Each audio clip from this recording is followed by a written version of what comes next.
Hi and welcome back.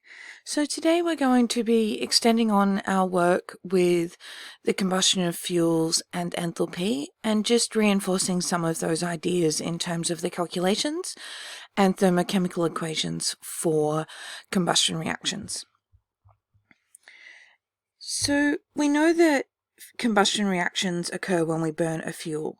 So in order to undergo combustion, there needs to be three things. We need the fuel, we need the oxygen, and we need energy to initiate the reaction. So we need a spark source that actually initiates that reaction. Once it's started, it will continue to go. Of course, combustion is an oxidation process where the carbon is fully oxidized to carbon dioxide in complete combustion. Okay, we can also identify this through the fact that oxygen is being added into the carbon. In normal combustion reactions, water is always present as a gas, i.e. the temperature of the reaction is occurring at greater than 100 degrees. But when we write thermochemical equations, it is important for us to have H2O reported as the liquid. And this is because the value of the energy released for the fuel doesn't account for the energy that would be absorbed by changing the state of water from a liquid to a gas. So when we write thermochemical equations, it is very important for us to record water as a liquid in those equations. So we've balanced a few combustion equations by now, but just a bit of a review. For complete combustion, we need to remember that oxygen is always in excess. So if there's something in the question that's indicating oxygen is excess, or there's sufficient oxygen for complete combustion, then this is what we're talking about. This ensures that all the carbon is converted to carbon dioxide. In this case, the products will always be carbon dioxide and water. The products for incomplete combustion, however, can vary, and they will be given in the question if you're expected to balance it, remembering that we can have carbon monoxide, carbon, water, and carbon dioxide all being produced in an incomplete combustion reaction. So the products of these need to be specified, otherwise we can't balance them. If we look at the incomplete combustion of ethane here, where we are producing carbon monoxide, we just take our ethane plus oxygen goes to carbon monoxide and water. Okay, and then we're going to balance this in the same way we would if we had carbon dioxide. We start with 2 carbons, so we're going to go 2 carbons to the carbon monoxide, divide our number of hydrogens by 2 to give us the number of waters, which is 2. Double check our oxygens. We now have 2 and 2, so that's 4. So we have 2 oxygen molecules and our equation is balanced. So let's have a bit of practice. Pause this video, come back and see the balanced equations. Okay, so as you can see from here, we have hexane, so C6H14, reacting with oxygen to produce water and carbon dioxide. This one produces an odd number of oxygens on the right hand side, so we need to double everything by 2 to make sure that we have whole number coefficients. We need to do the same thing for methanol, but this is because there is a oxygen present in the alcohol, which unbalances the oxygens on that side, so we need to multiply by 2 when we have complete combustion.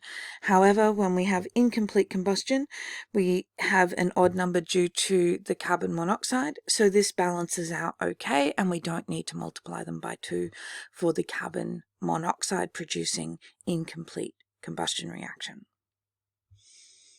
So when we talk about combustion, we know that it's always an exothermic reaction, and the term heat of combustion is used to describe the amount of heat produced by the combustion of 1 mole of fuel. Okay, so this is a per mole quantity. If we burn 1 mole of fuel, the heat of combustion by definition is the energy that reaction would produce. When we talk about heat of combustion, this is always measured at specific temperatures. Okay, so the heat of combustion is the enthalpy change that occurs when a specified amount of fuel, 1 mole, okay, is burnt completely. The conditions are specified as 298 Kelvin and 100 kilopascals. So this is a temperature which we haven't met yet because we haven't done gases, but we will. This is temperature in the Kelvin scale. And this is just 273 more than the Celsius scale. We'll talk about this a little bit more when we do gases in the coming weeks. And then this is the pressure of the atmosphere at the time, which is 100 kilopascals. So as the conditions for the heat of combustion are specified, water is always given as a liquid because this is 298 Kelvin, which is, if we take 298 and minus 273, we will see that this is 25 degrees C. The symbol for the heat of combustion is always written as delta HC, the subscript C here meaning combustion. Pure fuels will have a heat of combustion in kilojoules per mole. And if you check your textbook on page 51, you will see that these values are given for some common fuels. And of course, there are a number of them listed in your data booklet for you to use during the exam. So we know that the heat of combustion is the amount of heat produced by 1 mole of fuel. So this is the same as the enthalpy value written in the chemical equation for the combustion of the fuel. So if we look at this, we can see that this one, again, we have octane reacting with oxygen. It's a complete combustion, and we're told that this produces, because of the negative sign, 10,928 kilojoules per mole.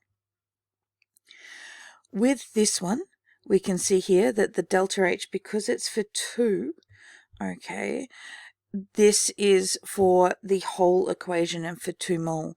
So if we're looking for delta HC for 1 mole, we're going to actually have to take the value from the thermochemical equation and divide by 2, okay?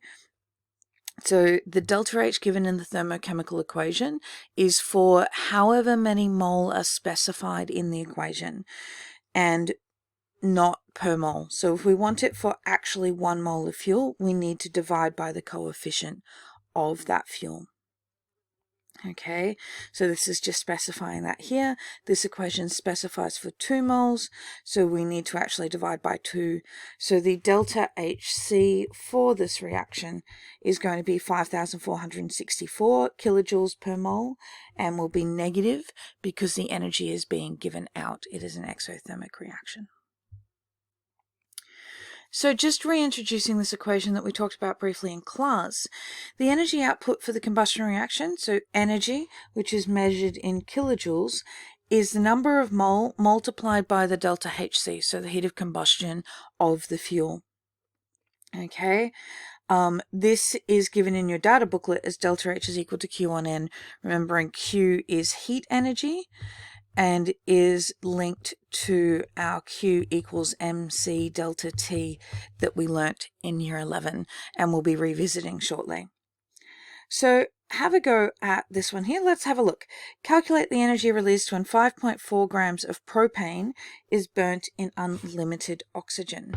So of course we need to find the heat of combustion of propane, and we're going to multiply by the number of mole, and we've got a mass here. So the first thing is to find the number of mole of propane. We've got 5.4 kilograms, so we need to make sure this is mass over molar mass. 5.4 kilograms we need to multiply by 1,000 to get into grams, because we can only use grams in this equation. So that will be 5.4 times 10 to the 3. And we're going to be dividing by the molar mass of propane. This is 3C3H2N plus 2H8. Okay, so this is going to be 3 times 12 plus 8 is going to be 44 grams per mole. So we divide by that. And then we're going to multiply by the heat of combustion of propane. So if we look up the heat of combustion of propane, we will find it is minus 2,220 kilojoules per mole. So if we plug all this into our calculator, we will get 122.6 2.7 mole multiplied by 2,220.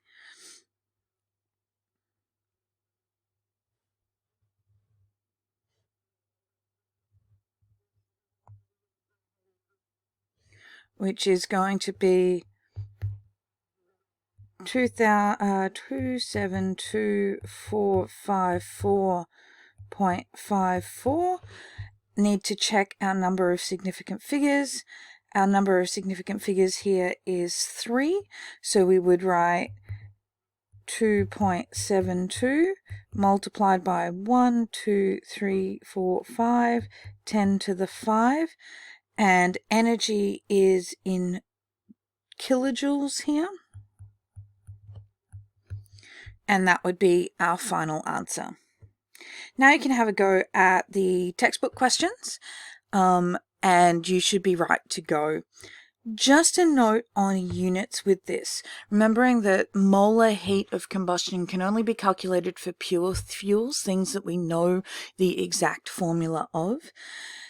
For mixtures, the energy content is often given as energy per gram, okay, when the values are incredibly large, such as those that we look at for electricity production.